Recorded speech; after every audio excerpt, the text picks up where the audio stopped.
Այս տեսարանին ականատես կլինեք Մարմարիկ գետի հունով քայլելիս։ Ամեն ինչից երևում է, որ անլեզու եւ անբարբար այս ձկները ենթարկվել են դաժան հաշվեհարդարի։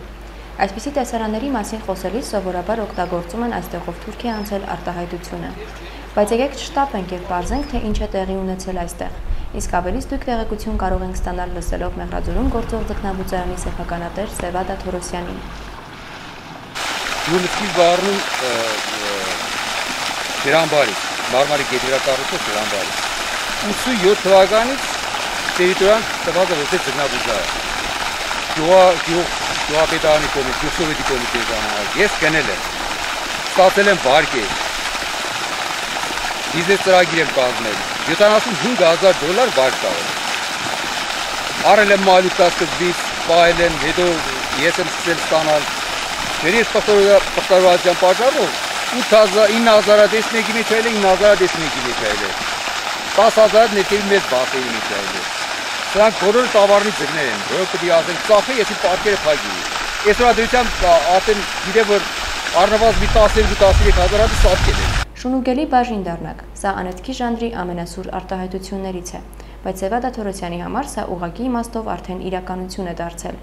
Բնության աղետ չէր, որ ստիպված ակամա հաշտվել իրավիճակի հետ։ Իր կողմից թույլ տված սխալ էլ չէր, որի համար պիտի մեղանչեր։ Այսօր էլ ականջների մեջ հնչում են Սումգայիթից մազապուրս փրկված կնոջ ձայնը, որն իր թաշկինակի մեջ պահել էր թուրքի ձեռքով հանած դստեր աչքը, ողբաձայն հեկեկալով, շունուգելի բաժին դառնակ թուրքեր։ Հենց այդ օրվանից Սևադան տնից վերցրեց որսորդական հրացանն, իր շուրջը հավաքեց հայրենիքին նվիրյալ մի խումբ մարդկանց, կազմեց արծապ ջոկատը եւ մեկնեց Արցախ։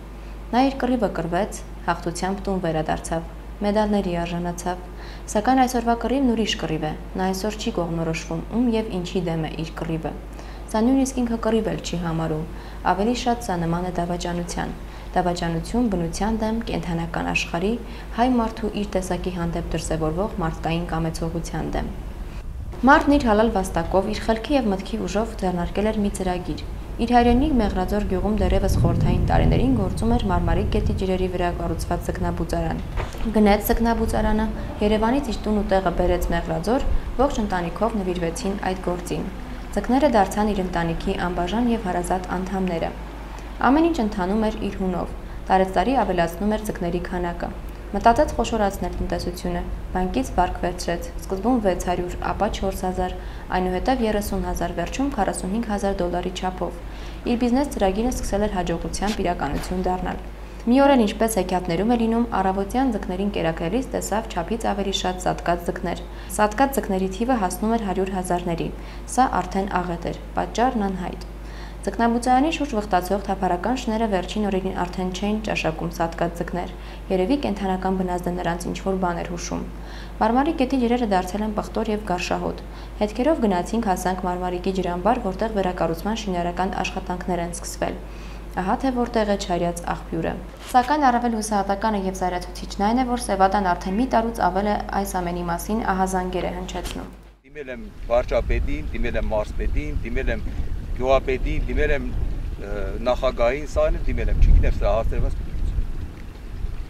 Իդեպ մեր հայրենի չինովնիկները իրենց հարմար կերպով օգտվում են օրենքով 1 ամիս սահմանված պատասխան տալու իրավունքից, բայց հրատապ հարցերին ավելի շուտ պատասխանելու պարտականության մասին միշտ մոռանում են, ըստ երևույթին հիշեցնողներ էլ չկան։ Սևակը տեսնում է բան դուր չի գալիս, դիմում է կառավարությանը, էլի արդյունքն ուշանում է, դիմում է Հայաստանի Հանրապետության նախագահին, այս անգամ դիմում է չինովնիկական նախորդ ատյանների աստիճանաբանդակներից գլորվելով, վերջապես հասնում է Մեղրաձոր։ Ստիպված ինքն է գնում պատասխանի հետևից։ Հանրապետությունում քիմիկոս ու լաբորատորիա չի թողել, դիմել է։ Բոլոր տեղերում էլ հաստատում են, որ ջրի մեջ ամոնիակի սահմանված նորման չափից ավելի գերազանցող քանակություն կա, ինչն էլ դարձել է ձկների անկման պատճառ։ Վերջապես վարչապետ Տիգրան Սարգսյանին ուղղված վերջին նամակին կարծես թե ընթացք է տրվել։ Նամակն ուղարկվել է գյուղնախարարություն, նախարարի տեղակալ Լուխիկյանը պատասխանել է։ Վերցված նմուշների լաբորատոր հետազոտության եւ անասնաբուժական փորձաքննության արդյունքները ցույց են տվել, որ հետազոտված ձկան նմուշներում ինֆեկցիոն եւ պարազիտային հիվանդություններ չեն հայտնաբերվել։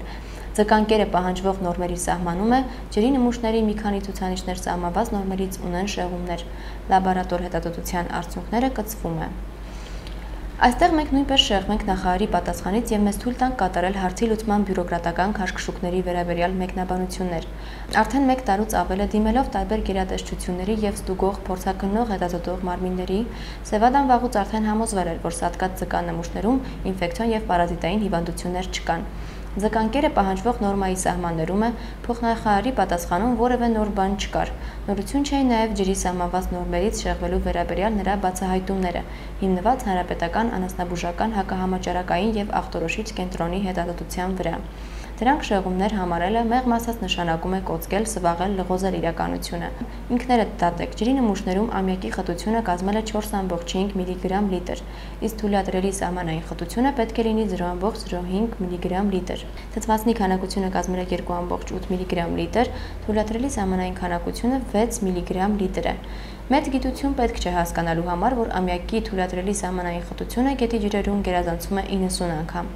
Դա մեր պետական չինովնիկների համար գուցե սովորական շեղում կարող է համարվել, իսկ անլեզու ու անբարբար ձկների համար այն արդեն 1 տարվա ժամկետով կյանքին հրաժեշտ տալու դատավճիռ է։ Սևադա Թորոսյանը վերին ատյաններին դիմել է մի պարզ եւ օրինական խնդրանքով, այն է տարուց ավել է իր ձկնաբուծարանը ոչնչացվում է։ Դիմել է այդ հարցի լուծման համար պատասխանատու բազում մարմինների, սա էլ տեղից չի շարժվում։ Ստիպված է եղել դիմել վարչապետին ու երկրի նախագահին։ Ստացվում է, որ դարձյալ նույն ջուրը նույն ջրաղացում նորից է ծեծվում։ Սևադային կրկին սկսել են բացատրել, թե ինչու են ձկները սատկում։ Սևադային բացատրություններ այլևս պետք չեն։ Սատկած ձկները այլևս չեն կենթանանա։ Մարմարիկի ջրամբարի վերակառուցմամբ խոշոր բիզնես ծրագրեր են իրականացվելու։ Սևադա Թորոսյանի բիզնեսը փոքր բիզնես է։ Ստացվում է, որ նրա բիզնեսը պետք է կուլ գնա խոշորին։ Կարծես ոչ մեկի հոգսը չէ, որ նա այդ բիզնեսի մեջ դրել է տարիների իր հալալ վաստակն ու խնայողությունները,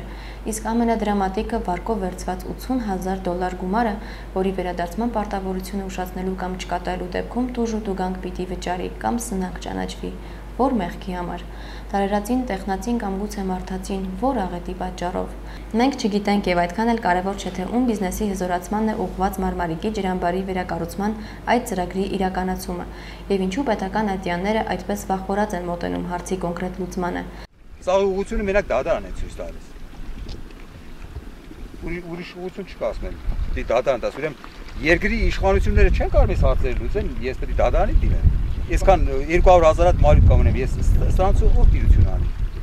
Այդքան վարկերը վերցել եմ, վարկերի տակից ոնց պետք է դուրս գամ ես։ Փոքր ու միջին բիզնես ծրագրերը